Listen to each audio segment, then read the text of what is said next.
Educate one child in Malawi and improve their prospects. Teach them how to use computers and change their lives forever. This is a story of a team that came to Malawi to change the lives of an entire generation.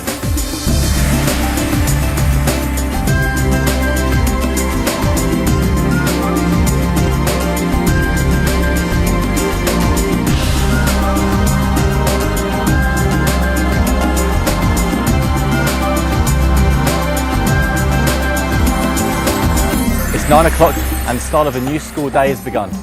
Here at Charitable Secondary School, there's 960 hungry for knowledge pupils and 70 extremely dedicated teachers with some old or even broken computers. Let's go inside.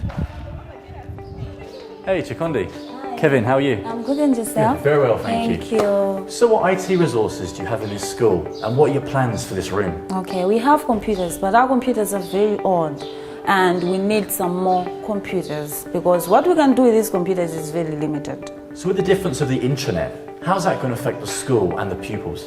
Use of email for the first time. You've never used email, and our students are going to search on the Wikipedia and know new things. So there's a lot to do here, and we've only got 48 hours to do it. So we need a team.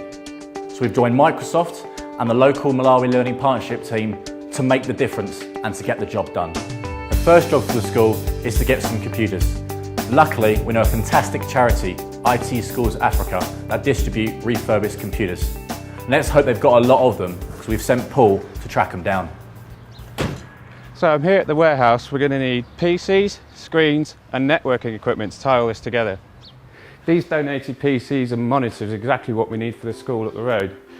This is one of the PCs that we're going to be taking up. It's got a decent hard drive, very good processor and more than enough memory for what the kids need to do on them. And we've had all sorts of trouble in previous schools with the existing computers not having enough memory. So this is exactly what we need. In our world, these 512 meg memory sticks are pretty much worthless, but here in Malawi, thanks to the Microsoft employees that donated them, they're priceless because it means the children don't have to use these old 3.5-inch floppy drives. Even if we can get these computers up to the school on time, they're going to be worthless unless we can network them together. Hopefully Richard's going to sort that out for us. The building behind me houses a piece of kit that we need to network all the computers together. I'm going to go in there and try and convince him to give it to us. Hi Faisal. Hi Taff, how are you? Good to see you. Good to see you too.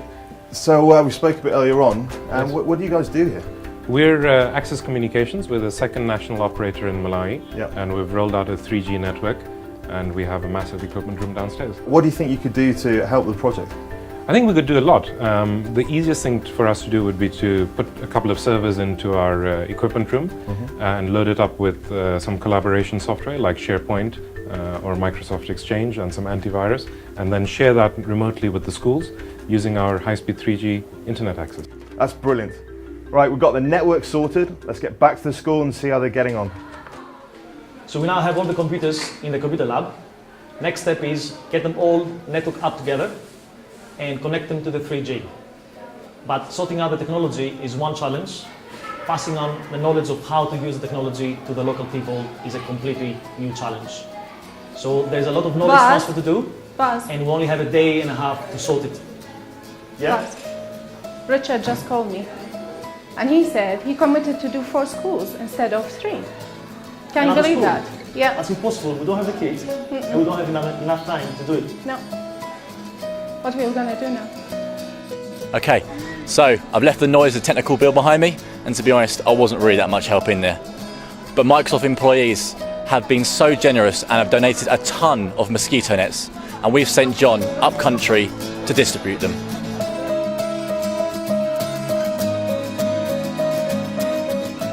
Before you help people with computer technology, you have to help people stop dying.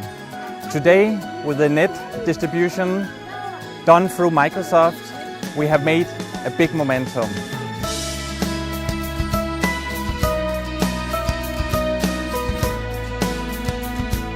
Helping people stop dying today, here, right now.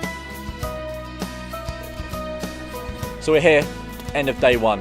The team haven't finished their work, so as I speak, they're working through the night to make sure it's completed. But let's reflect really, we're in Malawi, and the people here today have really touched me and it's been a very humbling experience. And let's not forget where we are. They've been hammered by AIDS, malaria, and they're just so hungry for knowledge. It really touched me deep down inside, just how lucky I am to be part of this experience and to see what we're trying to change here in Malawi. So we have to finish. Look, Vaz, there are two problems. The first is that the machines are not recognizing the network cards. The second is that we don't have enough memory. Okay, what else is going to happen?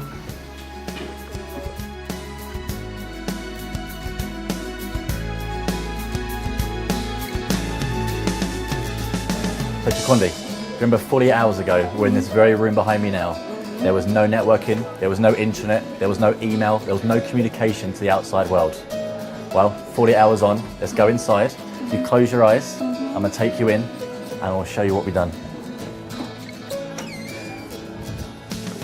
Okay, keep your eyes closed. I'm gonna show you a new lab in 3, 2, 1.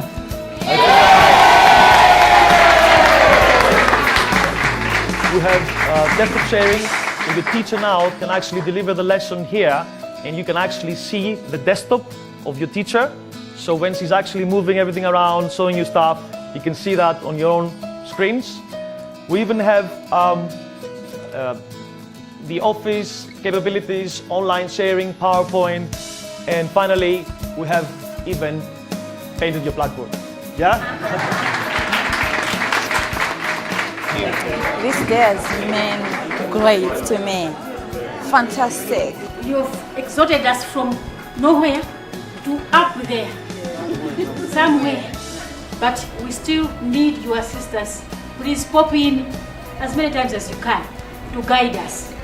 What I saw here today, it's something that makes all the difference. And I think it'll change the way they learn, which is a great thing. And obviously that was really what we're aiming for, to give them more opportunities, help them learn and develop their skills so that they'll have a better life. In Microsoft we say, if you want to change or predict the future, then you better go out there and invent it yourself. So I think we really done that today.